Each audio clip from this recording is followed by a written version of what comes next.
जय हिंद।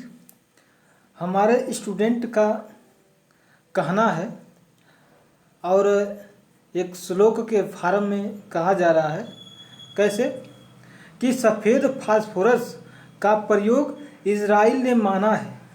मतलब कि इजराइल ने अभी हाल ही में एक बात की पुष्टि की कि हमने सफ़ेद फास्फोरस का उपयोग किया है। तो कहा गया कि सफ़ेद फास्फोरस का प्रयोग इजराइल ने माना है। कैसे है खतरनाक, हमें यह भी जानना है साथियों। तो आइए इस वीडियो में हम लोग इस बारे में जानेंगे, हर एक स्थिति को देखेंगे। जैसे कि इजराइल कहाँ पे है, इजराइल कहाँ पे है, इसकी स्थिति कहाँ है, यह देखेंगे। और ये जो मामला सामने आया है, क्यों आया है और क्या इसके मायने हैं, ठीक है। और इजराइल का क्या कहना है इसके बारे में, ठीक है। और इसके बाद हम देखेंगे कि फास्फोरस क्या है और सफ़ेद फास्फोरस की बात आएगी तो सफ़ेद फास्फोरस क्या है और सफ़ेद फास्फोरस के क्या है मायने जिसके कारण आज इतना रायता फैला हुआ है और पूरी दुनिया इसको लेकर के बड़ी चिंतित है। यह किस तरीके से प्रभावित करता है हमारे शरीर को, हमारे इन्वायरमेंट को, हमारे घरों को। और सफ़ेद फास्फोरस के बाद इसके बाद इसका आता है इसका अपर रूप, जिसका नाम है लाल फास्फोरस। यह भी अपने आप में एक अलग ही गुण रखता है। सारे चीज़ को एक एक करके हम इस वीडियो में जानने वाले हैं, समझने वाले हैं। और इसके साथ हम एक प्रश्न आपको देंगे जिसका उत्तर कमेंट बॉक्स में आपको लिखना होगा। तो आइए चलते हैं बिना देरी किए और समझते हैं इस चीज़ को। तो जो सफ़ेद फास्फोरस है उसके पहले देखते हैं। देखिए सफ़ेद फास्फोरस की बात सामने आई कैसे, क्या हुई थी सफ़ेद फास्फोरस के लिए। और देखिए यहाँ पे द हिंदू ने इसे कवर किया है, यहाँ पे वाइट फास्फोरस के नाम से। देखिए यहाँ पे फास्फोरस और बताया कि party involve in armed conflict must rigorously adhere the international humanitarian law of ensure their action conform to legal standard। समझ रहे हैं, मतलब कि सफ़ेद फास्फोरस को के प्रयोग को लेकर के यहाँ पे कई सारे नियम बनाए गए हैं जो इंटरनेशनल ह्यूमैनिटेरियन को लेकर के इसको माना जाता है और इस पर पुष्टि की जाती है कि यह किस तरीके से आदमियों या मानवता को लेकर के यह एक तरीके के खतरनाक रसायन के रूप में यह है। और एक देखिए 26 अक्टूबर का मामला यहाँ पे आया है और यहाँ पे देखिए किस तरीके से यह प्रभावित ज़्यादा है पूरा शरीर। तो हमने अब आइए देखते हैं कि ये सफ़ेद फास्फोरस का क्या है मामला। लेकिन इसके पहले देखेंगे कि इजराइल ने ऐसा क्या किया था और इसके बारे में किस चीज़ की पुष्टि की है इजराइल ने। तो देखिए यहाँ पे इजराइल जो है बताया है कि वह 2009 में एक रिपोर्ट आई थी यूएन की फैक्ट फाइंडिंग मिशन की गोल्ड स्टोन रिपोर्ट 2009 में बताया गया था कि गाजा युद्ध के दौरान जो रिहायशी इलाके हैं उसमें आईडीएफ द्वारा सफ़ेद फास्फोरस का उपयोग हुआ था, जिसको यह गलत ठहराया था। कब? तो 2009 में आईडीएफ मतलब कि इजराइल डिफेंस फोर्सेस के द्वारा ऐसा किया गया था। और यूएन इस चीज़ को अपने रिपोर्ट में बताया है क्योंकि यूएन इसकी जो है रिसर्च करवाया था, सर्च करवाया था, इसमें इसके बारे में सब जानकारी को रिपोर्ट किया था। क्योंकि 2009 में इजराइल और गाजा के बीच इसी तरह से हिंसा भड़की हुई थी और यहाँ पे इजराइल दमादम हमास के ऊपर आक्रमण कर रहा था और उसमें पाया गया कि उस समय सफ़ेद फास्फोरस का उपयोग किया गया था। और इसी के साथ जो चीफ ऑफ स्टाफ थे, ठीक है, 2013 में मामले बढ़ रहे थे और तेजी से बढ़ रहे थे। 2011 में हुआ ही था ऐसा, 2009 में। उसके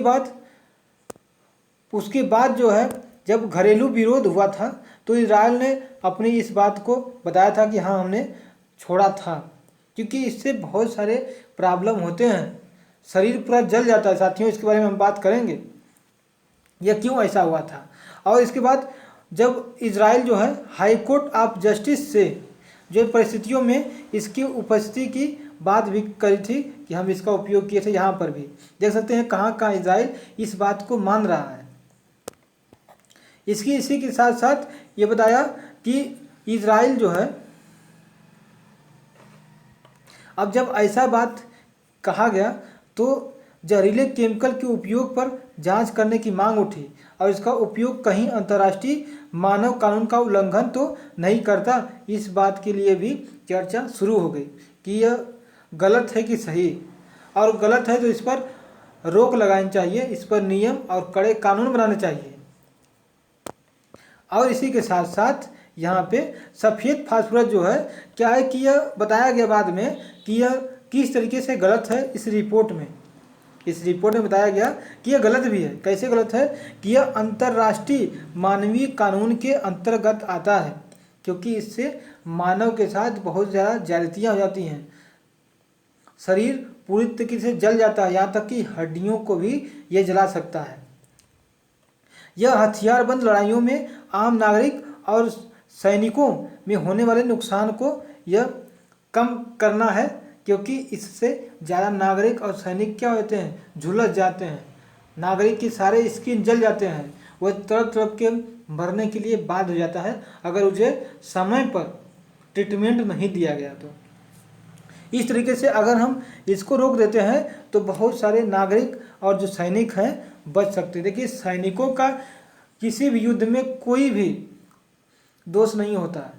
सैनिक को अब देश जो है, जो उसकी सरकार होती है, वह किसी भी तरह सैनिकों को उपयोग कर सकती है, सैनिक को मरवा सकती है, सैनिक को किसी युद्ध में ढकेल सकती है।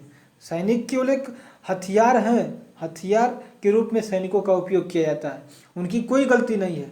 इसलिए देखेंगे कि कई सारे युद्धों में सैनिकों को जब समर्पण कर दिया जाता है देश के द्वारा, तो सैनिकों को उनके देश में वापस भेज दिया जाता है। जितने भी उनको बंदी बनाया गया होता है उन्हें मारा या कुछ भी नहीं किया जाता है, क्योंकि कहा जाता है कि सैनिकों का इसमें कोई भी गलती नहीं होता है।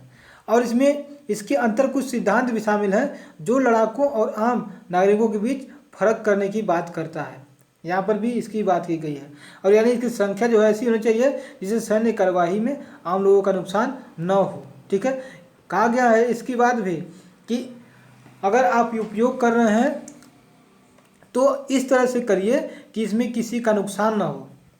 ठीक है, इससे किसी का नुकसान ना हो और यह आपके फायदेमंद हो। केवल आप इसे युद्ध में उपयोग करें तो आप इसका इतना ध्यान रखें कि नागरिकों का तो बिल्कुल इससे कोई हानि नहीं होना चाहिए, सैनिकों का उसके बाद बचाव किया जाना चाहिए, और साथ में नुकसान कम से कम हो किसी भी घर का, जगह का, अन्य चीज़ों का।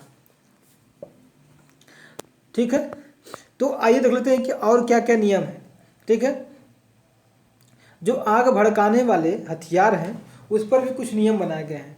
जैसे मैं यहाँ पे जो इसका कुछ पॉइंट है, आर्टिकल 1 कहता है कि यह ऐसे हथियारों को की बारे में बात करता है या पुष्टि करता है जिसका उपयोग वस्तुओं को जलाने में या और जो केमिकल होते हैं वह घर को या रिहायशी इलाकों को बर्बाद करने में इसका उपयोग किया जाता है। तो ऐसे चीज़ों को यह विरोध करता है। यूएन का जो रिपोर्ट है वो उसको मना करता है कि ऐसे हथियार कम से कम यूज किया जाए, नहीं के बराबर यूज की जाए। तो यह हम देख सकते हैं। ठीक है, तो आइए देख लेते हैं। इसके बाद देखिए इस तरीके से, देखिए यहाँ पे देख सकते हैं कि जब यहाँ पे इसकी आक्रमण होता है तो देखिए किस तरीके से धुआं यह बन जाता है, देख सकते हैं यहाँ पे ये धुआं बना है।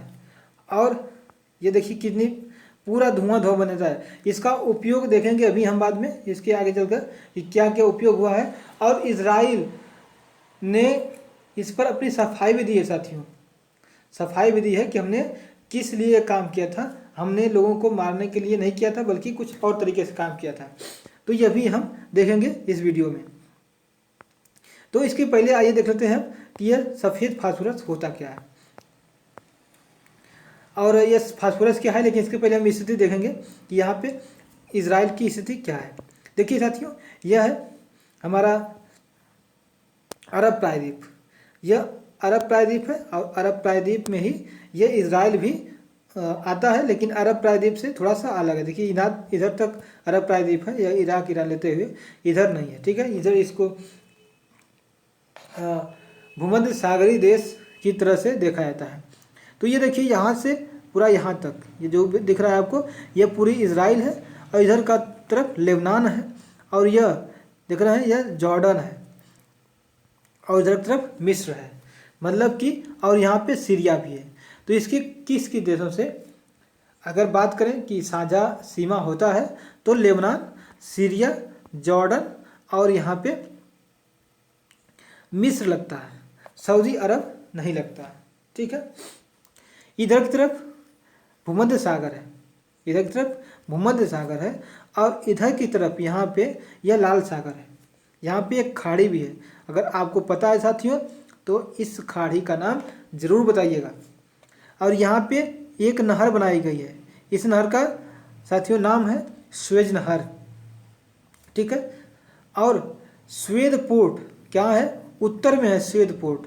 और स्वेद देखिए स्वेद अलग है और यह स्वेद यहाँ पे स्वेज पोर्ट, यहाँ पे स्वेज पोर्ट नीचे है और स्वेद जो है उत्तर में। यहाँ पे इधर पे एक लिटिल नाम का झील भी बनाया गया है, लिटिल नाम का झील बनाया गया है,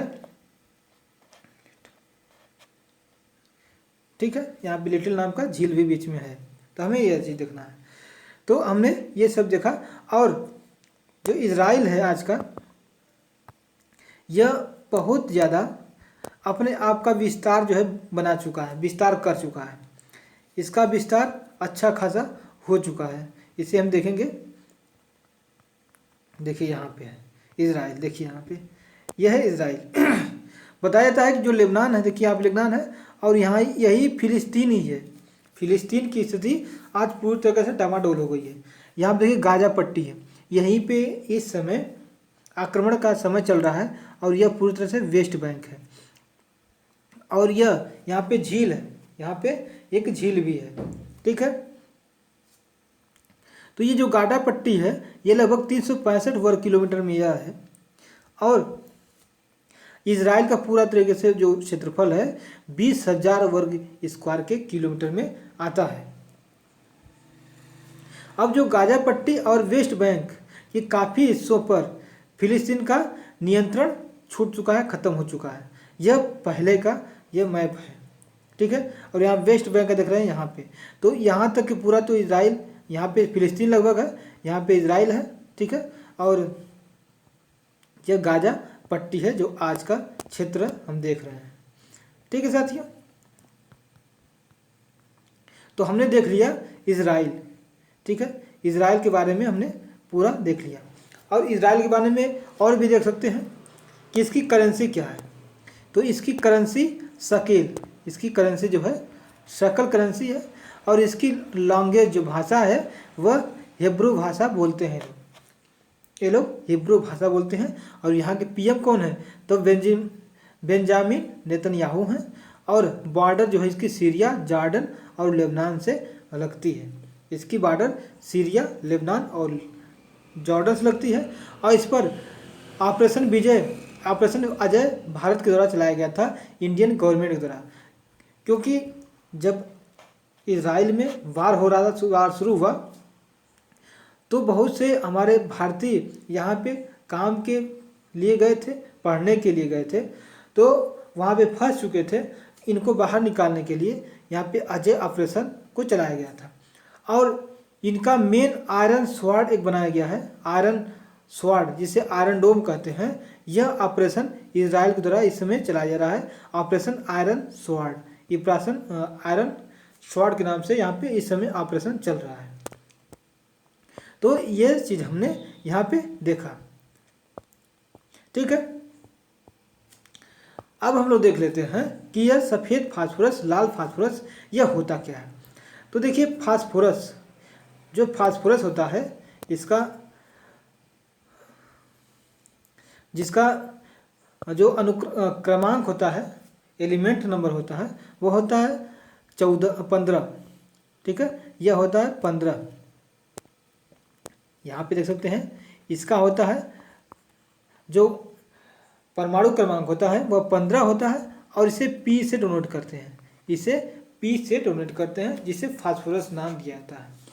इसके 3 अपर रूप होते हैं, जैसे ऑक्सीजन का अपर रूप होता है वैसे ही फास्फोरस का भी अपर रूप होता है। जैसे ऑक्सीजन का हम लोग जानते हैं, जो ऑक्सीजन होता है उसके 3 होते हैं, एक ऑक्सीजन 15, ऑक्सीजन 16 हो गया, ऑक्सीजन 17 हो गया, ऑक्सीजन 18 हो गया, ठीक है। यह ऑक्सीजन के अपर रूप होते हैं। तो इसमें फास्फोरस में वाइट फास्फोरस, लाल फास्फोरस और काला फास्फोरस, यह 3 एलोट्रॉप हमें देखने को मिलते हैं फास्फोरस में, ठीक है। और इसके पहले देख लेते हैं फास्फोरस और क्या क्या होता है फास्फोरस, इसके बीच डिफरेंट क्या है हमें यह देखना होता है, क्योंकि वाइट फास्फोरस और यह रेड फास्फोरस यहाँ पे है। तो जो वाइट फास्फोरस है, सफ़ेद फास्फोरस, यह बहुत ही सॉफ्ट होता है, मुलायम होता है और यह सॉलिड होता है, लेकिन यह मोम की तरह होता है। इसको दबाएंगे तो बिल्कुल तरह पिचक जाएगा, वैसलीन की तरह ले सकते हैं इसको, ठीक है। यह पॉइजनस होता है, बहुत ही जहरीला होता है यह, और यह वाटर में घुलता नहीं है, इनसॉल्युबल होता है वाटर में, ठीक है। लेकिन कार्बन सल्फाइड में यह घुल जाता है। कौन? White phosphorus. यह जब एयर के टच में आता है तो यह क्या हो जाता है, आग में जलने लगता है, यानी आग की तरह जल जाता है जब यह पानी और एयर के संपर्क में आता है तो। और यह बताता है कि यह सॉलिड और वेपर स्टेट में दोनों में पाया जाता है और इसे P4 इसके मालिक्यूल होते हैं। हम जानते हैं कि जब इसके P4N 4 मालिक्यूल मिलेंगे फास्फोरस के, तब जाकर के एक फास्फोरस का मालिक्यूल बनता है। और रेड फास्फोरस क्या होता है? जो रेड फास्फोरस है यह हार्ड होता है और क्रिस्टलाइन होता है, ठीक है। यह किसी तरह का स्मेल नहीं होता, इसमें कोई पॉइजनस नहीं होता इसमें, लेकिन यह वाटर में यह भी घुलता नहीं है। यह वाटर में घुल जाता है और यह वाटर में नहीं घुलता है, वाइट भी और रेड भी नहीं घुलता है, लेकिन यह जो है कार्बन सल्फाइड में भी नहीं घुलता है, जबकि वाइट फास्फोरस कार्बन सल्फाइड में घुल जाता है। यह रिएक्टिव नहीं होता है, जबकि सफ़ेद फास्फोरस यह एयर के टच में आने पर तुरंत रिएक्ट करके आग पकड़ लेता है। और यह भी टेट्राहेड्रल होता है, यानी P4 इसकी भी जो है यह होता है, ठीक है। इसमें देख सकते हैं कि इसमें 60 डिग्री यहाँ बना हुआ है और इसमें 60 डिग्री नहीं होता है, 60 डिग्री से कम होता है। यहाँ पे यहाँ आप देख सकते हैं कि इसमें यहाँ बताया गया है कि 60 डिग्री कितना होता है, इसका 60 डिग्री होता है यहाँ पे जो एंगल बनता है यहाँ पे, जबकि इसका एंगल क्या बनता है, 101 डिग्री बनता है। मतलब कि यही अंतर है, कोई विशेष इसमें अंतर नहीं होता है, बस इसके परमाणुओं के जो टच में आने का तरीका है वही अंतर है। देखिए इसमें 4 परमाणु ये बने हैं, 4 अणु, 4 परमाणु मिलकर एक अणु बनाया है और इसमें भी 4 बना है, लेकिन यह अंतर कहाँ से शुरू होता है, इसके जो है लक्षण के बारे में या इसका प्रभाव जो है उसका कैसे पता चलता है, तो इसके अणुओं का जो संबंध है, कैसे इनका जुड़ा हुआ है, यह मेन इस पर इसका प्रभाव होता है, ठीक है। तो यहाँ पे और देख सकते हैं हम लोग कि कितना खतरनाक है, क्यों सफ़ेद फास्फोरस क्यों खतरनाक है। यहाँ पे हम इसका यहाँ पे देख सकते हैं, देखिए यहाँ पे सफ़ेद फास्फोरस खतरनाक क्यों होता है, क्योंकि बताया जाता है कि जब यह ऑक्सीजन के संपर्क में आता है ना तो आग पकड़ लेता है, फिर इसे पानी से भी नहीं बुझा सकते। बताइए क्यों? सबसे बड़ी बात है कि अगर आग पकड़ लिया तो पानी भी इसका कुछ नहीं बिगाड़ सकती, क्योंकि पानी में भी तो ऑक्सीजन है, इस ऑक्सीजन का प्रयोग करके यह और ज़्यादा आग पकड़ लेता है।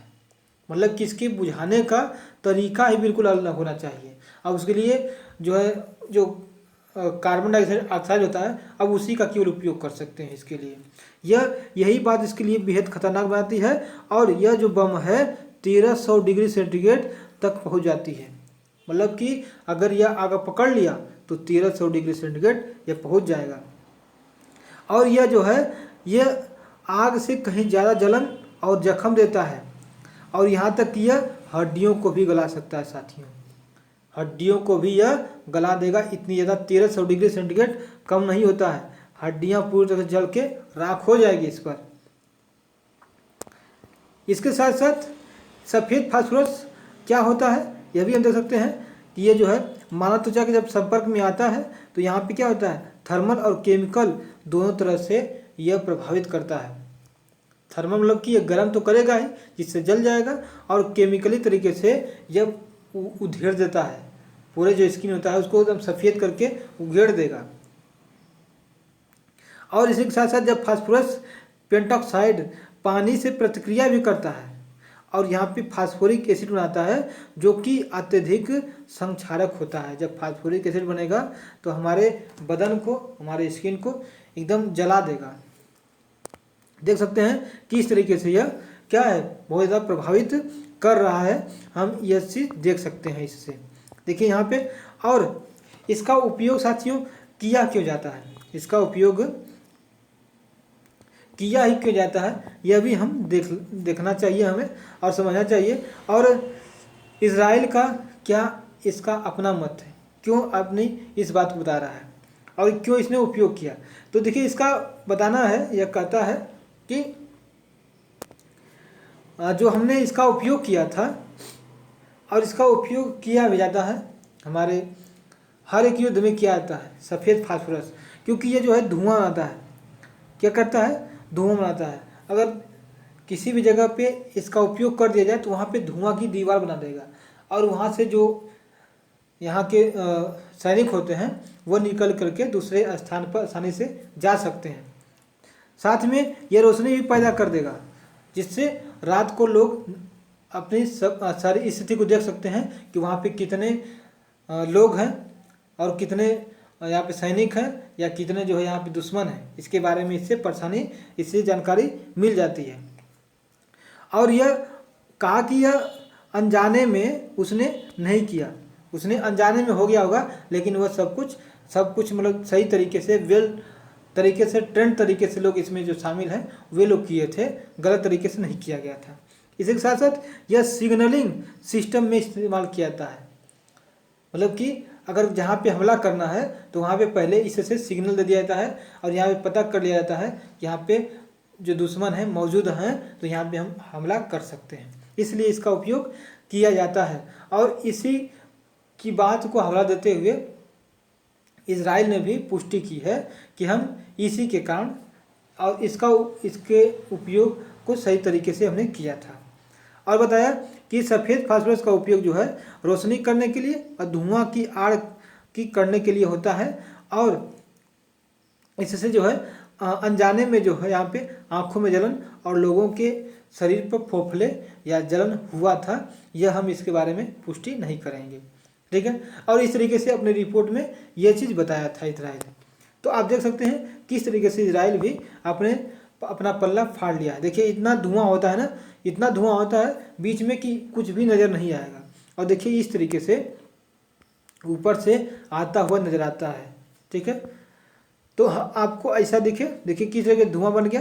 तो देखिए घरों को तो कम से कम नुकसान पहुंचाता है, केवल ये धुआं ही करता है, लेकिन इंसानों के लिए बहुत ज़्यादा खतरनाक होता है।